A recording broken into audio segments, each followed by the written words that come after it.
Dando paso ya a nuestra invitada del día para tomar el pulso a lo que van a ser las claves del día desde el lado del análisis de Victoria Torres, responsable de oferta digital y comunicación de Singular Bank. Victoria, muy buenos días.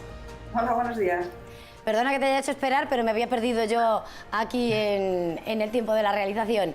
Estábamos señalando cómo entre esas claves de la semana llegará ese dato de empleo en Estados Unidos, la confianza que conocíamos de la Conference Board en Estados Unidos en máximos de 1 año y medio, y desde la FED esas voces que apuntan a que hay que aumentar el empleo antes de reducir las compras de bonos. Bajo este prisma, ¿cómo ves la situación del mercado? Pues sí, efectivamente es uno de los aspectos que se van a tener muy en cuenta por parte de los reguladores.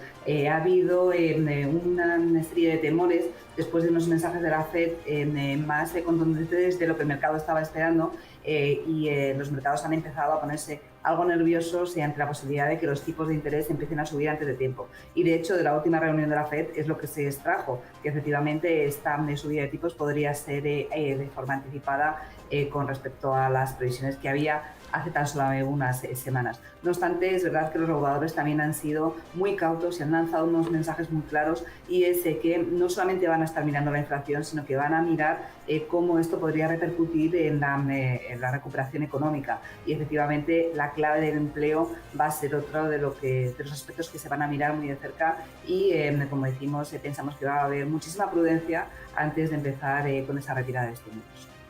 El mercado también pendiente hoy de esa publicación del IPC en la eurozona, decíamos, y también, ¿no?, tras escuchar a la OPE mostrarse optimista sobre la recuperación del mercado. No sé, en ese contexto, de alguna manera, ¿cómo podemos esperar la evolución del crudo en este marco? Efectivamente, bueno, pues en la inflación, como veíamos anteriormente, el empleo va a ser una de las claves, y la inflación evidentemente va a ser otra. Los bancos centrales van a estar mirando en las próximas semanas muy de cerca cómo evolucionen estos indicadores antes de tomar ninguna decisión. En el caso de la eurozona nos estamos encontrando con una inflación que está muchísimo más contenida que en el caso de Estados Unidos, y en cualquier caso estas medidas van a venir con un carácter más tardío. Es decir, Estados Unidos va a ser la primera región que va a empezar a retirar esta medida de estímulo porque bueno, sus niveles de empleo están más ajustados, la inflación está más alta y es donde la recuperación económica parece más asentada. Pero esto no significa que no se vayan a ir tomando también medidas en el caso de Europa. En el caso de la inflación, efectivamente, uno de los factores que está haciendo que esté niveles bastante elevados es el precio de la energía, también teniendo en cuenta porque compara con un periodo en el que había absolutas restricciones a la movilidad, y estamos viendo cómo en las últimas semanas el precio del crudo se ha acercado a niveles elevados que incluso, bueno, pues podría seguir en estos niveles por las circunstancias de mercado.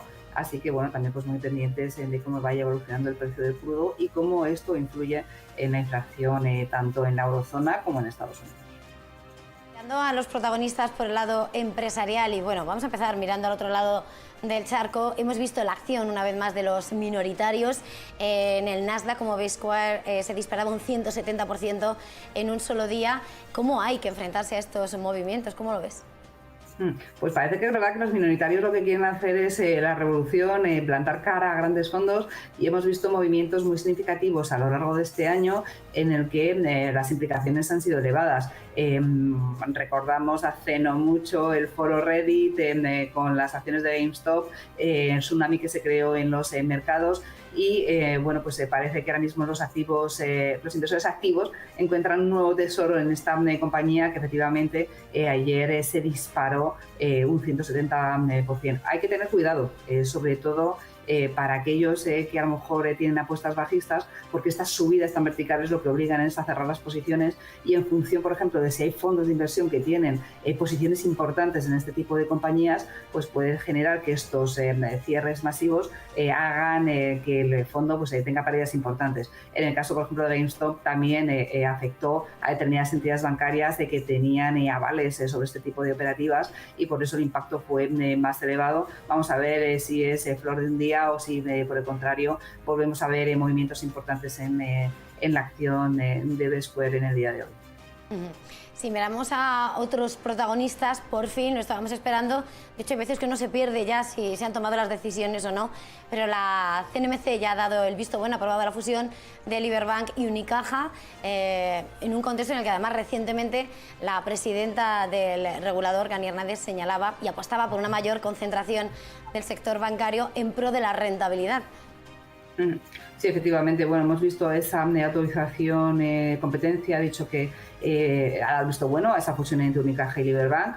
Ha puesto algunas condiciones porque considera que en líneas generales esta operación no daña la competencia, porque bueno, las cuotas de mercado no son relevantes, no existen otros competidores importantes, pero sí que es verdad que determinados códigos postales que se han analizado sí que podría haber esa superposición y en concreto en la zona de Cáceres sí que podría darse algún problema de competencia. No obstante, lo que ha dicho la entidad es que va a ser muy transparente a la hora de anunciar los cambios que podría haber en las condiciones de productos y servicios y que además se compromete a mantener determinadas condiciones para que los clientes no se vean afectados. Y efectivamente esta operación va un poco en línea de las recomendaciones ya no solamente del regulador español, sino en general el del regulador de otro tipo de reguladores como el Banco Central Europeo, que dice que es necesario que las entidades sigan mejorando su rentabilidad. Estamos hablando de un contexto de tipos bajos en los que la rentabilidad de los bancos ha caído de manera drástica. Si se consideraba que un ROE, que es la rentabilidad